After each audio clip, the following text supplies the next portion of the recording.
নমস্কার। আজকের ব্লগটা শুরু করছি আমাদের সকালের খাওয়া দাওয়া দিয়ে। আজকে মা রান্না করেছিল কাঁটা রুইয়ের ঝোল, উচ্ছে ভাজা আর তার সাথে ভাত।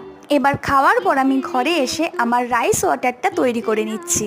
রাইস ওয়াটার তৈরি করাটা কিন্তু খুব ইজি, তবে এর উপকারিতা চুল এবং স্কিনের পক্ষে খুবই ভালো। চালটা জলের সাথে ভালোভাবে মিশিয়ে রেখে আমি চলে যাব স্নান করতে। স্নান করার পরে আমি এটা মুখে অ্যাপ্লাই করে নিচ্ছি। তোমাদের যখন ইচ্ছে এবং যতবার ইচ্ছে তোমরা এটা অ্যাপ্লাই করতে পারো, তবে চুলে দেওয়ার ক্ষেত্রে যেদিন তোমরা হেয়ার ওয়াশ করবে সেই দিনই অ্যাপ্লাই করো। আমি যেদিন মাথায় শ্যাম্পু করি সেদিন কিন্তু ভেজা চুলেই মাথাটা আঁচড়ে নেওয়ার চেষ্টা করি, কারণ আমার মনে হয় চুলটা ভেজা থাকলে জট ছাড়ানোর কষ্টটা একটু কম হবে।